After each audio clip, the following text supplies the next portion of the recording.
They almost got Babangida. Yes. Colonel Ukebelo died through that coup. So many officers were lost. Babangida survived it. He survived it.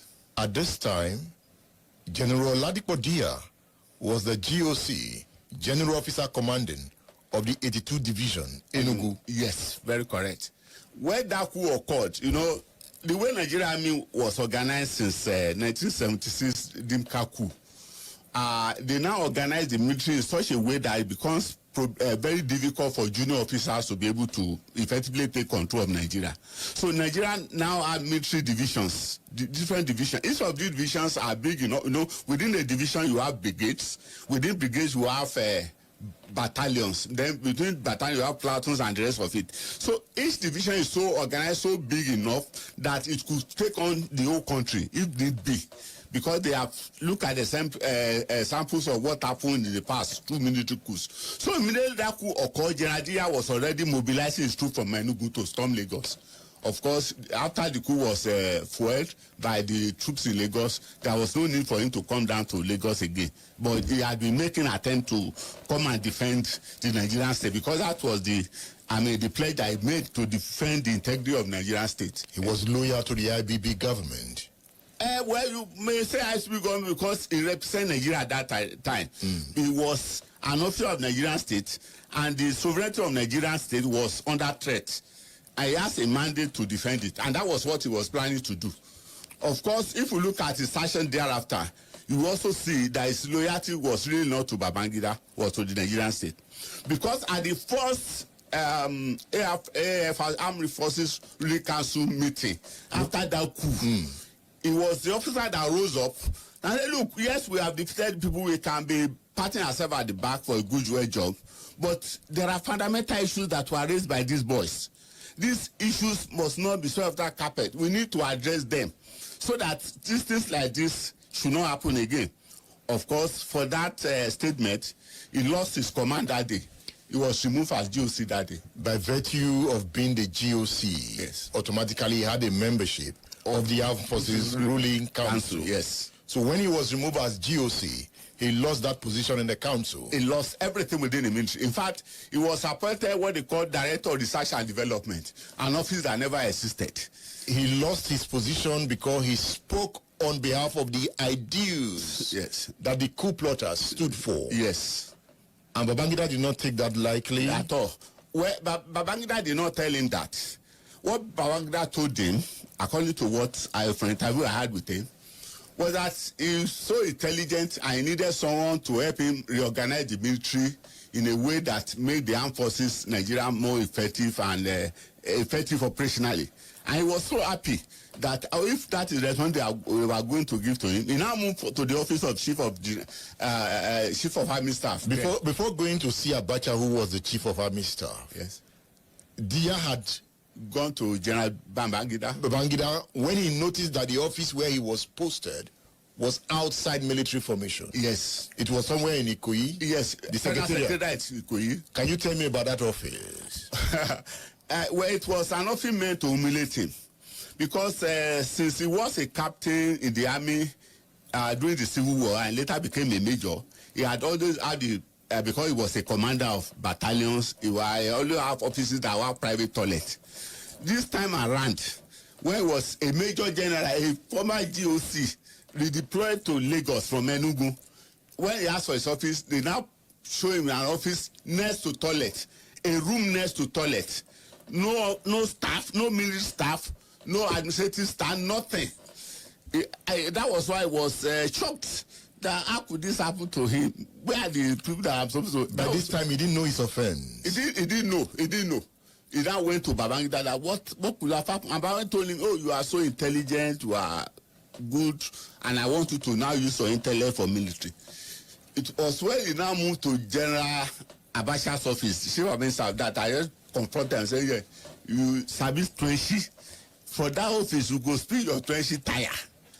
Turenchi was English. His position at the Armed Forces Ruling Council. Yes. The English he spoke there. Yes. That was the Turenchi Abacha was referring to. That you are the ideal person. Yep. You are the only one who can speak. Others cannot speak. Of course, what Nigeria told me was that at the end of the meeting, most of the officers came to meet him and congratulate him. That, you spoke my mind, you spoke my mind. But none of them spoke. In fact, he said after he finished his address at the Armed Forces Council that day, that if you drop a pin, you will hear the voice. They all kept mute. And he never knew that he has said anything bad until he received signal that he has been removed as GOC.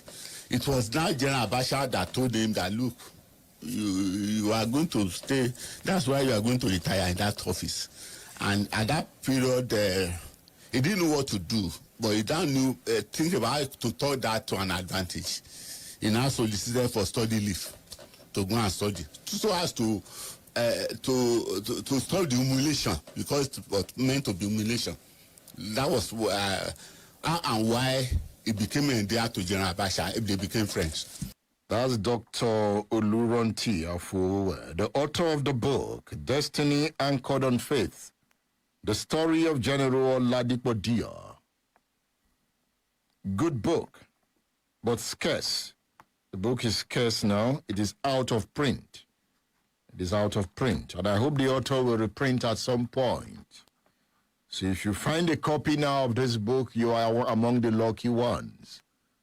But I can tell you, you can get some copies, archival copies, on udarabooks.com.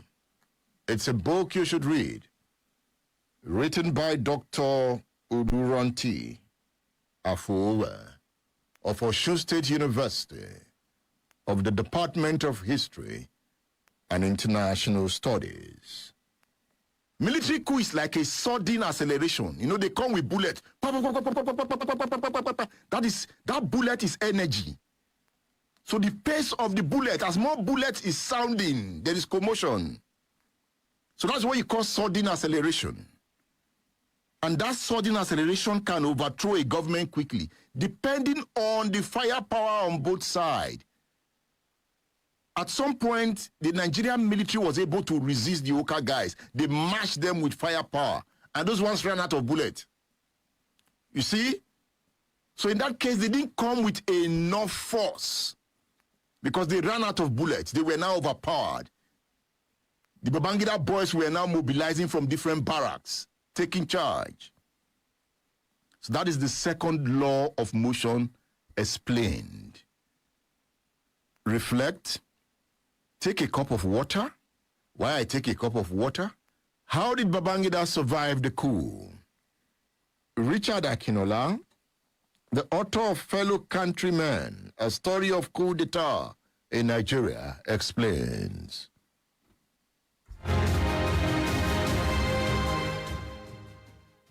They almost got Babangida. As a matter of fact, what's the name of this guy who was in charge of the Doran barracks? I forgot his name. It's one Igbo chap who was among them. And my friend Azuka, who is based in US, is a journalist, interviewed him in Punch some few years ago. That that he saw Babangida and he could have blasted the whole place. Say, but he didn't want to. Say he wanted to capture him alive. Because Babangida narrated his ordeal. Yes. You know, they almost got him. Yeah. They almost got him. And he appreciated his ADC for a job well done. Interestingly, you know, I was reading Colonel what's the name on it? This colonel that was arrested during the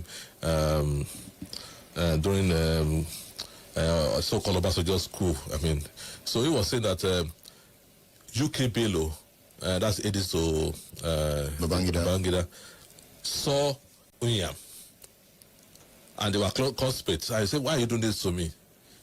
So, but at that time, there's no party for jungle. No party for jungle.